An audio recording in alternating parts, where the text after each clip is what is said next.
guys, it's Judy here with my life as Kikay, and welcome to episode number 9 in my How to Makeup for Beginners, a Back to Basics series. In today's video, I'm going to be showing you how to apply mascara. On this channel, I create videos on product reviews, makeup tutorials, and lifestyle advice with the aim to entertain, educate, and enrich the lives of others. So if you're new here, please consider subscribing. I'd love to have you join the Kikay family. And if you're returning here to my channel, then welcome back. In last week's video, I showed you how to apply a winged eyeliner. We're coming close to the end of this series because we all know once you go in with your mascara, all you need is highlighter and lipstick and you are good to go and out the door, honey. So yeah, last week I talked about how to apply winged eyeliner. And now the next step in our makeup application is to apply mascara. Mascara is one of those steps that is incredibly simple to throw on for a no makeup day. On the other hand, even when you're going all out with your makeup, it is one of those finishing touches that can really help bring a look all together. Either way, whether you're going for a no makeup day or a full face of makeup, a proper application of mascara can help make your eyes look bigger, brighter, and full of life. At the same time, an improper application of mascara can ruin your look, so here's how to avoid a clumpy, uneven, or even smudged mascara. I already have a video here on my channel on how to apply mascara for beginners, but I wanted to make this video a little bit more quick, concise, and to the point than that video was. If you do want to see that video, it's a little bit more in-depth on how to apply mascara for beginners without clumps or lumps. I'm going to leave that video listed in the description box down below, but I think it's also nice to have a refresher type of video as well. So first of all, let's talk about the products that you're going to need to apply your mascara. Now the first step is to find the right mascara. Find one that's suitable for you. There are so many different kinds to choose from, so take your time to research what you're looking for in a mascara. Here are a few things to consider. There are all different colors available on the market these days, but for beginners, the best option is to just go with black. Black mascara will really open up your eyes and make them look more bright. The second thing to consider when you're choosing your mascara is consistency. What are you wanting your mascara to achieve? Lengthening, volumizing, or both? There are so many different options to choose from, and it can get quite confusing and overwhelming. So take a moment to really think about what you want and shop accordingly. And the third thing to consider when you're choosing your mascara, and this is a really big one, I get a lot of people ask me about how to stop mascara from smudging on their lower lash line. This may be because a waterproof mascara is more suitable to your eye type. Yes, there are eye types. Dry eyes, watery eyes. Well, there's really two types, dry eyes and watery eyes. What else? If your eyes are prone to excess sweating, or if you are really just wanting really long-lasting lashes, then maybe you should try a waterproof mascara. Just keep in mind that this formula is a little bit more difficult to remove, so be sure to be gentle with your eyes when you're scrubbing it off. The way I remove mascara, whether or not it is waterproof, is just with a little bit of coconut oil. It just removes it. It just takes it right off. I use coconut oil for so many things. There are 3 things that you'll need when learning how to apply your mascara: an eyelash curler, your mascara of choice, and a clean mascara wand, or what some people call a spoolie. After step 1 of choosing your mascara, step 2 is to curl your lashes. Place the curler at the base of your upper lashes, close the curler, and hold it in place for a few seconds. For extra curl, I like to pump the curler up and down a few times.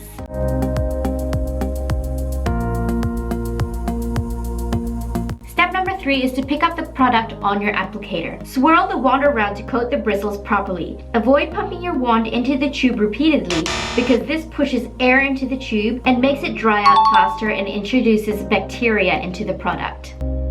The next step is to coat your upper lashes. Start at the roots and apply the mascara with small back and forth motions. Starting at the roots places more volume there rather than at the tips of your eyelashes, keeping it looking as natural as possible.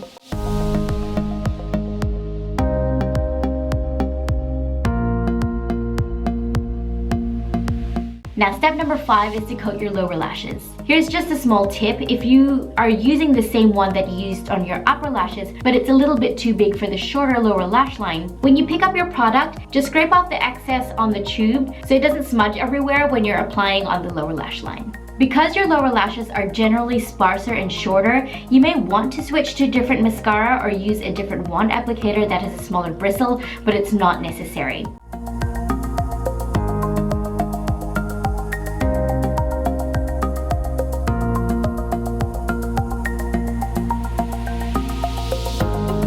Here's another tip. If your mascara does smudge, our initial reaction is to just swipe it off. But resist the urge to do that. Just wait for the mascara to dry. Take a cotton tip and just lightly scrape it off. That way it won't disturb the makeup underneath and around the mascara, which would happen if you tried to swipe it off while the mascara was still wet.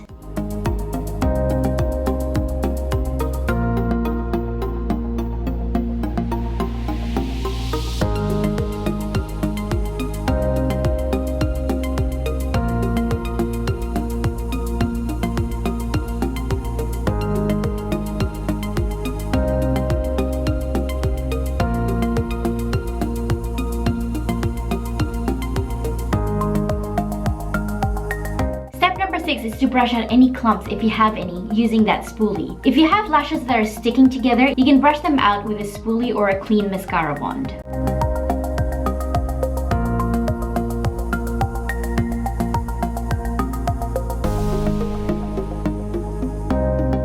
Now step number 7, you can always add more volume with your mascara if you wish with a second coat of mascara, using the same technique that you did with the first coat.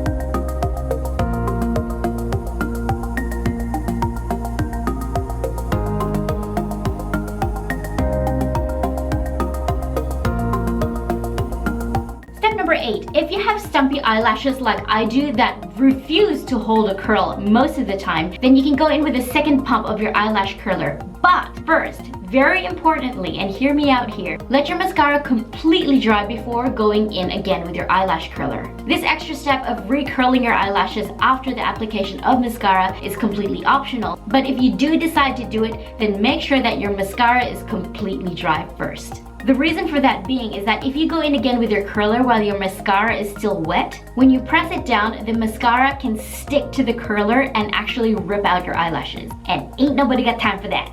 And that is it for how to apply mascara. There is so much more to the application of mascara, but for absolute beginners in makeup, this is really all that you need to know. You wear that mascara with confidence and bat those eyes, girl. In next week's video, we're going to be talking about how to apply powdered highlight. So ring that notification bell so you don't miss out. If you guys did enjoy this video, if you found it helpful and informative, please be sure to give this video a thumbs up and subscribe before you leave if you haven't already. You can also follow me on social media, Facebook, Instagram, and Twitter. All of them are lifeaskikay. If you have any other questions, comments, or concerns, please feel free to always leave them in the comment section of this and any other video, and I will always get back to you. Thank you guys so much for watching. Thank you for being here. I really truly appreciate that you've chosen to spend your time here with me today. I'll see you guys in my next video. Bye! So here's how to avoid clumpy. So here's how to avoid clumpy. So here's how to avoid clumpy, uneven, and here's how to avoid clumpy.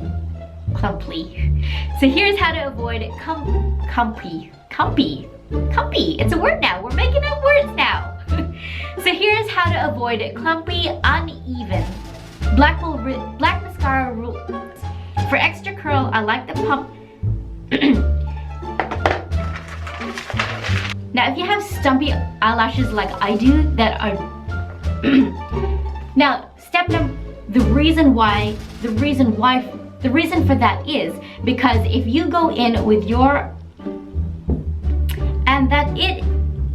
you wear that mascara with confidence. And now the next step in our makeup application, and the next step in our and at the same time,